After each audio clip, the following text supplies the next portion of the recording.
ready for today? I'm ready for today. It's going to be a great day. Definitely. I bet the person you're meeting with is going to be super duper nice. Super duper. Super nice. I bet you they're going to be lovely. I bet it's going to be a great reading. Yeah. And I bet you they're going to appreciate you. I just want to feel validated, Mom. I know.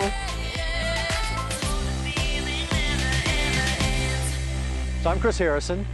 Tyler hopefully knows me from hosting The Bachelor, Bachelorette, Bachelor in Paradise, and also the game show Who Wants to Be a Millionaire. Hopefully he knows me from one of those things. Or he may not know me at all. We're here at the Four Seasons. I kind of didn't want it in my house, so it was really kind of a clean thing for Tyler. A neutral playing field, if you will. Hello. Hi. Chris Harrison. Great to meet you. Good to see you. Nice to meet you as well. I'm really excited to sit down with Tyler today because I have never done anything like this. Have a seat. They kept me hidden over there because I never know who I'm reading. And there's all So these wait, so you don't know until when? Until you walk up? Yeah, literally keep it completely secret from me. So do you have any idea what I do for a living or what I... Zero, yeah. So you're still sitting here going, I have no idea who the F this person No is. clue, but you look very familiar though, so that is totally, I'm sure I've seen you. It's just sometimes, you know, name, face, Right, connection of is course. tricky. I'm an incredible television host. Fabulous. I host a show called The Bachelor and Bachelorette. Oh, okay, And, okay. Who Wants to Be a Millionaire? Oh. The game show. There you go. That's how I know you. I love that show. Oh my gosh. You know, I'll say this about Tyler. I think he has his work cut out for him today. I have my notepad, Okay. and the way that this works is I usually just scribble, and we'll kind of see what happens. It's my way of meditating, basically. Okay. While I'm excited, there is this certain sense of like, what am I doing? Like, why would I agree to do this? Frankly, I'm a producer. I love TV. Tyler's good TV. And there's that curiosity there of like, how does he do it? So sometimes bringing objects will help solidify a connection. So I'm just going to take a minute and we'll jump in and see what comes through. So I'll hold that.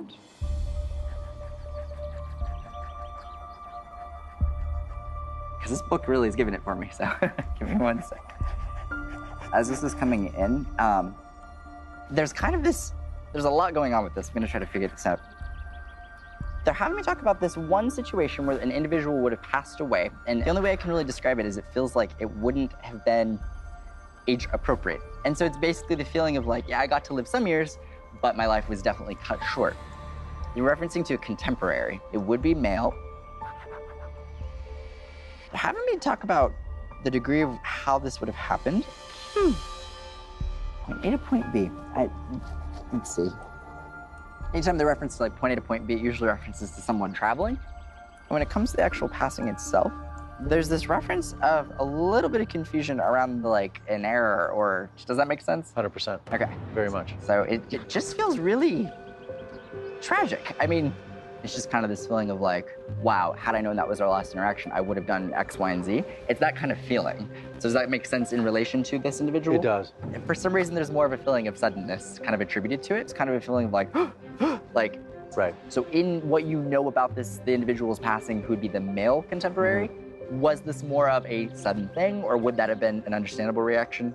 Yes, 100%. Okay. Gotcha. It was funny that you said contemporary because he was the ultimate contemporary in my life. He was my mentor. Right. His name was Bill Tegans, and he was an incredible sportscaster for Oklahoma State University. Wow. For football and basketball. Gotcha. He was in Colorado calling a basketball game. They were flying back to Stillwater, which is the home of Oklahoma State University, and his plane went down. So he died in a plane crash. A couple of things that you hit on I found very interesting. It was pilot error. After, obviously, the investigations, all it was found to be pilot error. It was a simple mistake. Just forgot something. It was a cold night. Things froze. Plane went down. It went down in a field in Colorado. You go back to 2001. We didn't have our iPhones and stuff, and there was no texting, and so we had this thing called answer machines. And I came home, and on a crazy day there'd be 3 messages, and I came home and there was like 40 messages on my machine, and I immediately knew something's wrong, and the worst was realized, and all of them were lost. There's a memorial in the field. There's a memorial at Oklahoma State University. Wow. For the kids and for everybody that died in the plane. The book is it was a gift I got from him. He was a very dear friend of mine, and I had a wonderful, loving father, still do. Yeah. But Bill was also a bit of a father figure. I was really young. I was 22 years old. He gave me my break in this business. I mean, he's the reason I'm in television. It's amazing. Wow. I love still telling stories about him, sharing stories with my kids, people that are getting in the business. I talk about him a lot just because he was that impactful at a time when I needed someone to be impactful in my life. Do you know of anyone on your mom's side of family, like aunt figures or anybody who, I'm trying to think how to kind of say this. This is tricky. She's coming through, she's having me talk about physical health versus mental health. And she's just having me talk about, obviously, the very real physical things she was dealing with. But there may have been people who either said, like, I don't want to say that they said that she was making it up, but Right. it kind of feels like there would have been some situations where people either didn't know the severity of what she was going through or didn't maybe validate it to the extent that she was actually feeling it. It's a very real feeling, it's a very real condition. Right. But there's just this reference of like being believed, and that comes through. Do you Yeah. know if that was a dynamic at all? Very much, yeah. Okay. At a time when someone's ill, usually people want to kind of come together and help someone. Right. And I'm sure her family cared by all means. But there's some reference to this of like some people going away or stepping back. That I just feel like maybe some people might hold on to some guilt of being like, I wish I would have visited, wish I would have seen her. Because there's this feeling of kind of like distance in some way. Do you know anything about this? in Yeah, any capacity? it makes sense. So we're talking about my mom's sister. Her name was Joyce. And she was probably late 50s, 60s when she died. Still young. And she suffered from Crohn's disease her entire life, sick her entire life, all throughout her childhood, adulthood. And it wasn't one of those diseases that's always visual and always easy to see, but Right. which makes sense to what you were saying. Yeah, just being believed. So I think there was guilt. It's probably, guilt in the family, Yeah. I'm sure, that people that maybe didn't pay as much attention or didn't come as much as they should have or could have. And I know it was weighed heavily on my mom. Obviously, it's her sister. Yeah. But basically took care of her in her days. But it was a lot. It was a lot. It took over my mom's life for quite some time. Wow, I can't even imagine.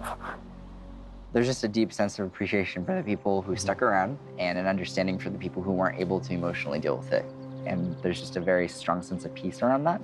And so considering your mom was there for her for such a long period of time, she came through to just let her know as well that Yeah. she's okay and that she appreciates what she did for her. And that might be the message in and of itself. So That would be enough. Just the fact that she came through. Yeah. Definitely. I was a little surprised that my Aunt Joyce came through so strongly today because I didn't bring a picture and anything. Sure.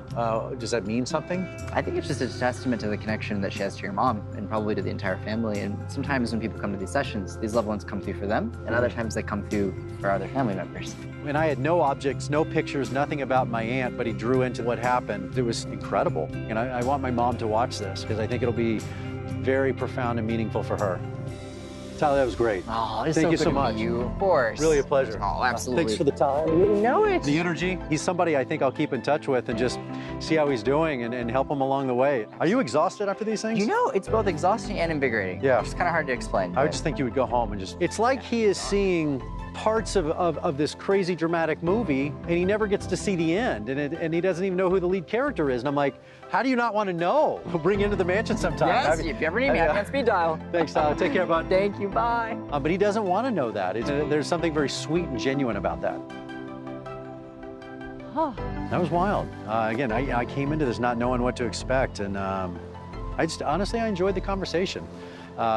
He's a good human. You get good vibes about Tyler. I find him fascinating.